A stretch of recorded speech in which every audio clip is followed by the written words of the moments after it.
Civil service 2023 के लिए एक फ्रेश बैच शुरू हुआ है। उसकी फीस आपको पीछे दिख रही होगी, वैलिडिटी इसकी 1 साल की है। और आज इस बैच में कौन कौन सी बुक कवर की जाएंगी, कौन कौन सी आप खुद परचेज करके सेल्फ स्टडी करके हरियाणा सिविल सर्विस की बैच तैयारी कर सकते हो। अब बोलोगे सर आप क्यों नहीं देते, सर आप बैच ले रहे हो, आप क्यों नहीं सिलेक्शन ले रहे सर, ये सारी चीज़ों पे जिक्र होगा। ठीक है, आपका क्यों नहीं हो रहा कि सर आप, मेरा सब्जेक्ट जो है साइंस है और साइंस बैकग्राउंड से है, तो मेरी जो पकड़ है वो साइंस पे ज़्यादा है comparatively geography, comparatively polity, history.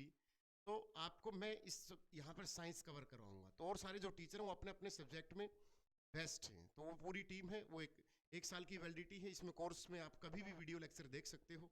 ठीक है, कितनी भी बार वीडियो लेक्चर देख सकते हो। डेली शाम को 2 बजे से लेकर 7 बजे तक इसमें क्लासें होती है। ठीक है, इंक्वायरी नंबर पर कॉल करके आप इस बैच की इन्फॉर्मेशन ले सकते हो। आइए एक एक सब्जेक्ट के बारे में बात करते हैं कि सर कौन सा। फर्स्ट ऑफ ऑल मैं आपको पहली बार बता रहा हूँ हिस्ट्री की, जो हमारा इतिहास है।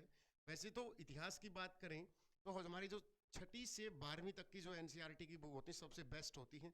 उठाइए, मार्केट से मिल भी जाएंगी, या टाटा मैगरा हिल या स्पेक्ट्रम जो पब्लिकेशन है उनका एनसीईआरटी सार संग्रह मिल जाएगा। अगर आपको सारी एनसीईआरटी नहीं खरीदनी तो एनसीईआरटी सार संग्रह के नाम से स्पेक्ट्रम की बुक मिल जाएगी या टाटा मैगरा हिल की बुक मिल जाएगी। ठीक है, उसमें आपकी एसएस भी आ जाएगी, सोशल साइंस में जैसे आपकी ज्योग्राफी, हिस्ट्री, पॉलिटी, ज्योग्राफी, ये सब कुछ कवर अप होगा। ठीक है, लेकिन हाथ से नोट्स बनाना और आपको किस तरीके से याद रखनी है वो सारी चीजें खुद के हाथ से नोट्स बनाओ। ठीक है, जैसे इसके बाद स्पेक्ट्रम की बुक आती है। इसके बाद आर्ट एंड कल्चर, जैसे आर्ट एंड कल्चर के बहुत सारे क्वेश्चन मिलते हैं, 5 से 6 क्वेश्चन पीसीएस में आते ही आते हैं। आर्ट एंड कल्चर की नितिन सिंघानिया की बुक आती, बहुत जबरदस्त, नितिन सिंघानिया की। अगर ये बुक आपको नितिन सिंघानिया नहीं लेनी है, इसके बाद आप क्या करना, इंडियन आर्ट एंड कल्चर के नाम से एक बुक आएगी 11वीं क्लास की एनसीईआरटी। कौन सी? 11वीं क्लास में एनसीईआरटी आती है कला एवं साहित्य, जो कहाँ मिलेगी? भारतीय कला एवं साहित्य के नाम से मिलेगी 11वीं क्लास की एनसीईआरटी, मार्केट से जाके आपको, अगर नितिन सिंघानिया के नहीं लेना चाहते। ठीक है, फिर बात करते हैं इतिहास की। वैसे तो लुसेंट सफिशिएंट है पीसीएस के लिए, लेकिन जो चाहते हैं कि नहीं मैं तो लुसेंट, कहने का मतलब लुसेंट होता है फैक्चुअल डाटा, और फैक्चुअल डाटा कई बार नहीं पूछता। ठीक है, तो जैसे अब की बार हिस्ट्री में लगभग हिस्ट्री के 22 से 23 क्वेश्चन थे, तो हिस्ट्री के लिए मैंने सोचा कि अब की बार जो वीडियो बनाऊंगा उसमें हिस्ट्री की अच्छी अच्छी बुक का, जैसे इसमें मिडाइवल हिस्ट्री में कौन है? सतीश चंद्रा की बुक है। आधुनिक भारत में कौन है? विपिन चंद्रा की है।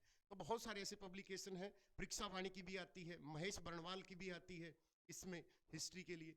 तो सबसे बेस्ट कौन सी पीसीएस के लिए? एनसीईआरटी का सार संग्रह, वो चाहे आप स्पेक्ट्रम का लो चाहे टाटा मैगरा हिल का लो। ठीक है, ये जो बुक है ये यूपीएससी के लिए है। ठीक है, इसके लिए कोई जरूरी नहीं, हाँ किसी बच्चे के पास किसी का ऑप्शनल हो या नेट जीआरएफ निकालना चाहता हो हिस्ट्री में तो ये बुक पढ़ सकता है। ठीक है, चलो अगले पे आते हैं। इसके बाद जैसे ज्योग्राफी है वही 6ठी से 12वीं एनसीईआरटी, वो तो हम पढ़ ही रहे हैं। इसके बाद माजिद हुसैन की एक बुक आती, बहुत प्यारी बुक है माजिद हुसैन की। ठीक है, अपने यहाँ भी रखिए ना बेटा माजिद हुसैन। तो इसके बाद महेश बर्णवाल की भी आती परीक्षावाणी। परीक्षावाणी में क्या है, एक तो प्रीवियस ईयर है, सारे जितने भी पीसीएस में यूपीएससी में पूछे गए हैं सारे प्रीवियस ईयर ब्रैकेट में लिखेंगे, ये उस एग्जाम में आया, ये उस एग्जाम में आया। और प्रीवियस ईयर पढ़ने से कॉन्फिडेंस बिल्डअप होता है कि ये तो मुझे आता है, इसका मतलब मैं इसको कवर कर लूंगा। जब कॉन्फिडेंस बिल्ड होता है तो उसके बाद तैयारी करने का अलग ही मजा आता है। तो इसमें ये खासियत बात। ठीक है, और ज्योग्राफी करते हुए एटलस जरूर रखें। एटलस मतलब कोई भी चीज, अब कौन सी नदी कहाँ से बह रही है, कहाँ पर क्या बनाती है, ठीक है, कौन सा इस पे बांध है, वो बांध किस राज्य में है, उस पर कौन सी योजना लेके आई है, किस सरकार ने वहां पर कौन सा प्रोजेक्ट छेड़ा, वो सारी चीजें आपको याद होनी चाहिए पिक्टोरियल माइंड से। समझ में आया? इसके बाद आगे बढ़ते हैं। इसके बाद आपकी पॉलिटी की वही 6ठी से 12वीं एनसीईआरटी, मतलब जो हम आर्ट जो करते हैं, जो हम आर्ट के सब्जेक्ट लेते हैं, तो वहाँ पर आपको पता ही होता है कि 11वीं 12वीं की एनसीईआरटी भी आती हैं। इसके बाद पॉलिटी में लक्ष्मीकांत, वैसे तो बाइबल बोला जाता है लेकिन कोई जरूरी भी नहीं कि लक्ष्मीकांत, क्योंकि लक्ष्मीकांत में कोई डायरेक्टली आर्टिकल नहीं है। अगर जैसे कई बार आर्टिकल डायरेक्ट आ जाते हैं तो उसके लिए जो हमारे लुसेंट में आर्टिकल दिए हुए हैं, या लुसेंट में कोई डेफिनेशन दी हुई है, या लुसेंट में कोई डेट दी हुई है जो फैक्चुअल है, क्योंकि हमारा जो पीसीएस है वो अलग लेवल है और यूपीएससी अलग लेवल है। यहाँ पर क्या करता है पीसीएस में, फैक्चुअल पे ज्यादा जोर देता है। जैसे आपस में मिलान करना, कोई डेट का मिलान करना, किसी राज्य का आपस में कोई नृत्य है उसका मिलान करना, जैसे पॉलिटी में कोई डेट का आपस में, या कोई भी पॉलिटी जैसे क्रिप्स मिशन, ये इसका ये बताओ कि ये पहला कब हुआ। आप बढ़ते हुए क्रम में लिखो कि क्रिप्स आया या एस आयो ओनाना सविन्या आया खिलाफत आया। तो इस तरीके से वो सारी डेट क्या है, वो लुसेंट में सारी चीज़ें, लुसेंट जरूर पढ़ना पोल्टी के, जितनी भी पोल्टी लुसेंट में पोल्टी दी गई है, ठीक है। बाकी ये बुक अगर पढ़ो तो, कहने का मतलब ये इसलिए बता रहा हूँ क्योंकि अगर हम, ओबियसली बात है, जब हम पीसीएस की तैयारी करते हैं तो एक ऐसा सब्जेक्ट चूज करने की कोशिश करते हैं जहां पर हमारा नेट जेआरएफ भी निकले और हम पीसीएस के अलावा अपना अल्टरनेट टीचिंग लाइन में भी देख सकें। हर एक आदमी चाहता है, क्योंकि अल्टरनेट रखना जरूरी है। कभी भी बड़े एग्जाम में मोनोपोली होके मत चलना कि मुझे इसी पे अटैक करना है कि पीसीएस ही निकालना है। कभी भी गलती मत करना कि मुझे यूपीएससी ही निकालना है, क्योंकि यहाँ पर जो प्रोबेबिलिटी है वो बहुत कम होती है, 1% भी नहीं होती, पॉइंटों में होती। इसलिए कभी भी भावना में आके अपने करियर का चुनाव मत कीजिए कि मैं तो यही एग्जाम निकालूंगा वरना कोई एग्जाम ही नहीं निकालूंगा। अपने अल्टरनेट क्या रखिए, वो उसकी बातें भी मैं लास्ट में अल्टरनेट के जिक्र करेंगे, ठीक है। इसके बाद अपने इकोनॉमिक्स की बात करते हैं। तो भारतीय अवस्था की एक बुक आती है रमेश सिंह की, इंडियन इकोनॉमिक के नाम से, बहुत अच्छी बुक है। परीक्षावाणी जो है, परीक्षावाणी पब्लिकेशन से, वो हर एक सब्जेक्ट की निकालती है, जिस तरीके से महेश बनवाल सर की बुक आती है। और इसी तरीके से लुसेंट होगी हमारे पास, या इकोनॉमिक्स की। वैसे मुरनाल सर के नोट्स अच्छे हैं, अगर आपको मार्केट में भी मिल जाएंगे, बट वो इंग्लिश मीडियम में मिलेंगे, हिंदी मीडियम में भी आ गए होंगे, वो चेक कर लेना, ठीक है। इसके बाद देखते हैं, जैसे इसके बाद एसए की पढ़ोगे, निशांत जैन सर की है, विकास दिव्यकृति की है, दृष्टि आईएएस पब्लिकेशन की, तो बहुत सारी बुक है, ठीक है। लेकिन अगर मैं इसका सारी वीडियो का आपको रेफरेंस दूं कि सर इतनी बुक्स बता दी, पीसीएस के लिए बताओ, तो पीसीएस के लिए 6ठी से 12वीं एनसीईआरटी, अगर वो सारी एनसीईआरटी नहीं उठा के लाते, आप दोनों लेके आनी पड़ेंगी, एसएस की भी, सोशल साइंस की और साइंस की। साइंस की बात करते हैं तो साइंस की मेरे वाली बुक जो मैंने अभी मार्केट में उतारी है, साइंस मंत्रा, ठीक है। मैं इसलिए बता रहा हूँ क्योंकि मैंने पूरी की पूरी इसमें 11वीं और 12वीं का जो टच है, नॉन मेडिकल और मेडिकल का, जैसे फिजिक्स केमिस्ट्री बायो का, वो भी मैंने इसमें पिकअप किया है।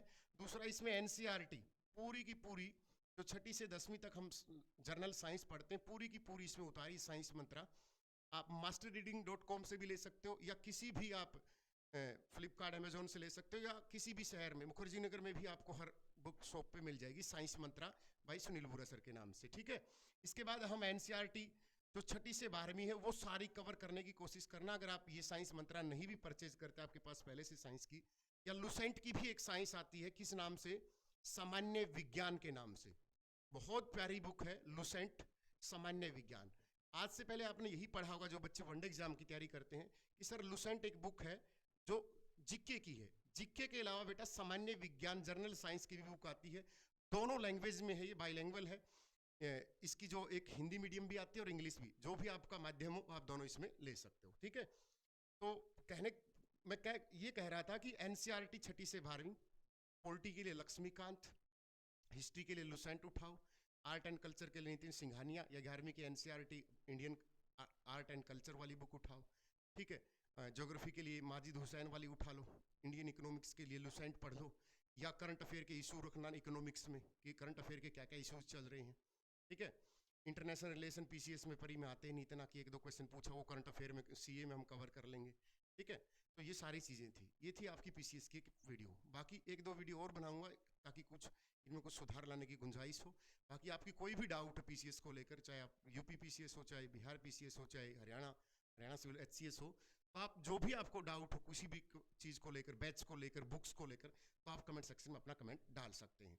लेकिन ये जो तैयारी होती है बेटा, ये लंबी तैयारी होती है, इसे ये नहीं कि हम एक साल में देखो मैं किसी को डिमोरलाइज नहीं कर रहा, मैं अगर कोचिंग दे रहा हूँ तो मेरा मतलब ये भी बनता है कि मैं आपको वो चीज़ें बताऊँ जो आपके लिए सही है।